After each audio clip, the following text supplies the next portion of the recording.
श्री स्वामी समर्थ. सर्व स्वामी भक्तांना आपल्या युट्यूब चॅनलवरती खूप खूप स्वागत आहे. मी सौरभ देशमुख गुरुजी तुमचं सर्वांचं स्वागत करतो. आज मी तुम्हाला सांगणार आहे लक्ष्मीबंधन. लक्ष्मीबंधन कसं केलं जातं थोडक्यात सांगणार. लक्ष्मीबंधन कसं केलं जातं आणि लक्ष्मीबंधन केल्यानंतर न होणारे नुकसान व काय तुम्हाला गोष्टी दिसून येतात तुमच्या जीवनामध्ये, कसा परिवर्तन दिसून येतो हे तुम्हाला समजेल. मी आता तुम्हाला सांगतो, त्याच्यावरून तुम्हाला समजेल.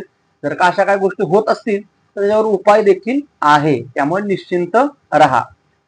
ठीक आहे.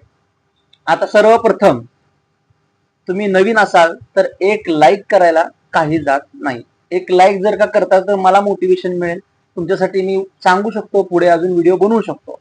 सबस्क्राईब करायला विसरू नका नवीन असाल तर, आणि कमेंट मध्ये तुम्हाला हा व्हिडिओ कसा वाटला किंवा माहिती काय हवी आहे ते सांगू शकता.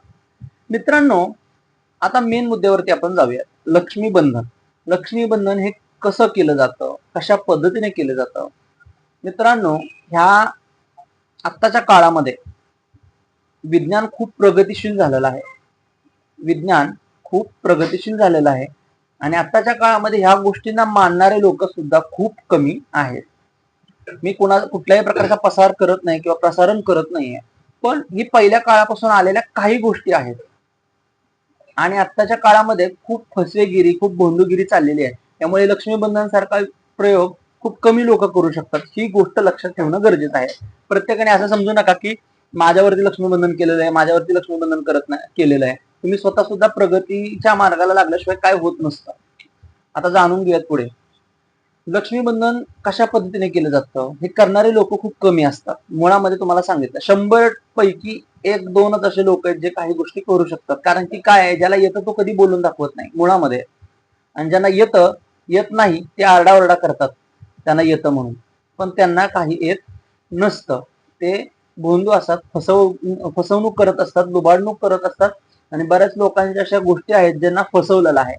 तर त्यांच्याकडे न जाता तुम्ही स्वतः सगळ्या गोष्टी करू शकता. कोणाकडे जायची गरज नाही. कोणाला कुठल्या बुवा बाबा, कुठल्या देवऋषाकडे, कुठल्या तांत्रिकाकडे, कुणाकडे जायची गरज नाहीये.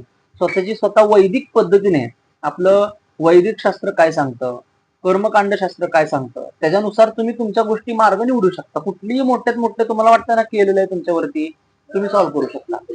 आता प्रयोग करतात तसे बरेच जण तुम्हाला सांगतो. मुळामध्ये तुमच्याकडचे काही ना काहीतरी त्यांना पैसे लागतात. म्हणजे तुम्ही 1 रुपया द्या त्यांना, 10 रुपये द्या, 5 रुपये द्या. मेन आहे 1 रुपयाचं नाण. लक्षात ठेवा, कधी तुम्हाला संशयित व्यक्ती असेल ना, कधी 1 रुपया कधी द्यायचा नाही. तुमचा 1 रुपया बांधला गेला तर पूर्ण बंधन पडतं.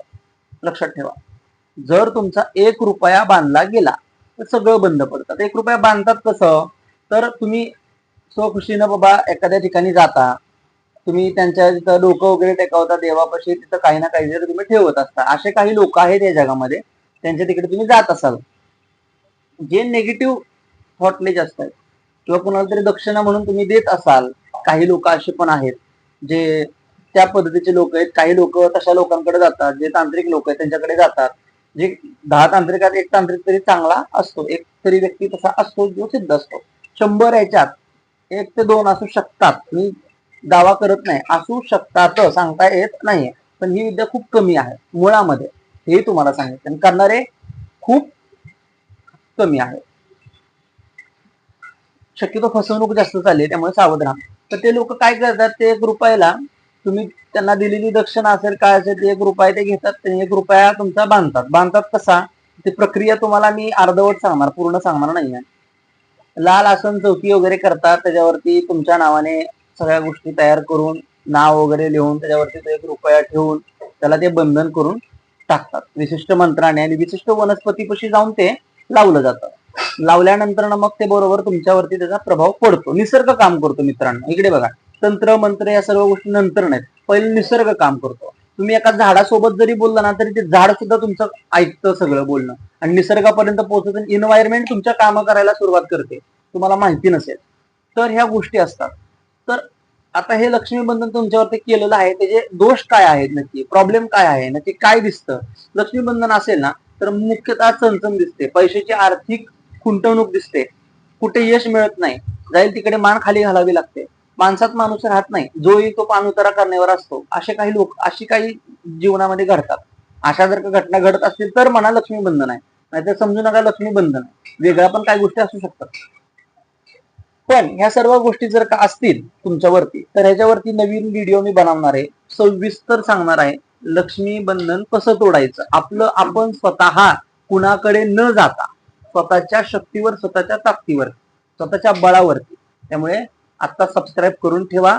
कमेंटमध्ये श्री स्वामी समर्थ म्हणा किंवा तुम्हाला व्हिडिओमध्ये अजून काय हवं आहे, कुठली माहिती हवी ते सांगा, नक्की व्हिडिओ बनवेल. चला भेटूयात परत. श्री स्वामी समर्थ.